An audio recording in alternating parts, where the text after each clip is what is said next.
I got a couple of questions for you. What are some of those things that make someone healthy? And what are some of the things that the person in the mirror needs to do to be healthy as well? These are some of the questions that I ask myself as part of my personal health journey. And in answering these questions, I realized that wellness is way more than just how you look. It involves your mental, emotional, and spiritual health as well. So what I do as part of my wellness journey is I have periodic evaluations and check in with myself. I gotta be honest with myself in each of these areas, and so I ask questions. Like emotionally, I want to know what are some of those interactions or activities or things that happened during that period that make my heart come alive and I need to do more of. Or they may have been some things that came up that have hurt me that I need to process fully, whether it's forgiving someone, crying my eyeballs out because I need to, whatever it is. I really honestly check in with myself emotionally. Mentally, I want to know if there's any activities that I engaged in or I was exposed to that either promoted or negated a healthy, positive mindset or thinking. And I just want to make sure that I'm exposing myself more to things that are true, honest, just, pure, lovely, virtuous, so that my mind is clear and I could function in a way that I was made to. And then spiritually, I want to get connected with God as much as possible. Am I in prayer? Am I reading the scriptures? Am I making sure that I'm aligned with the purpose that God has for me in this stage, in this period of my life?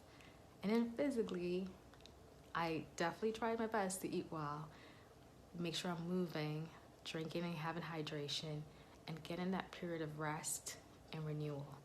That's like my wellness journey for me in a nutshell. And here are some things that I've learned along the way. One, the biggest one, is that I have surprised myself in targeting areas and adopting activities that probably I wouldn't have done before and wasn't part of my lifestyle for sure. I'll give you an example. So about 3 years ago, up until then, I was not your typical workout in the gym person at all. I was asked and coaxed a lot of time to work out, but it just wasn't my thing. I like the idea of watching other people do it, just not doing it myself.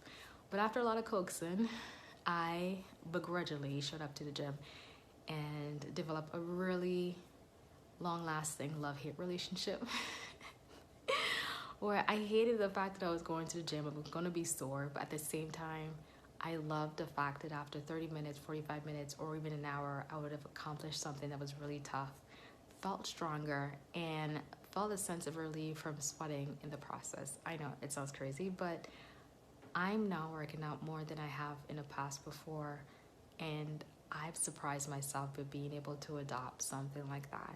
And I will say, I've noticed how even something that simple in the physical realm has even impacted my mental well-being because I show up with more energy and more clarity because I've also worked out for the day. The other thing I learned is I need to give myself grace, especially when I adopt a new activity or choose to do something to address a particular area of my life. I may not necessarily get it perfect or execute it the way that it should all the time. And that's okay. And I give myself grace. And with the self-evaluation and check-in, I'm like, I was supposed to be doing X, Y, and Z, and I stopped. So I need to get back with it. And so I just jump back on the process. And there might be periods where I'm doing well, and then I completely fall off the bandwagon. But you know what? There's grace, and it's okay. And the third thing is, there's so much change. Depending on what happens in life, I might need to focus on mental. I might need to focus on rest and renewal, part of the physical aspect. I might need to focus on something else. But whatever it is, be flexible based on what your needs. Think about the most critical areas that you need to attend to most and bring life to it, essentially.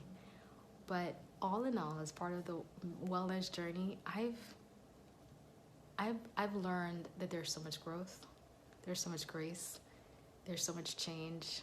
Even when looking at the person in the mirror and being like, what do I need to make her more healthier? And it's been a beautiful process. And I'm not stopping.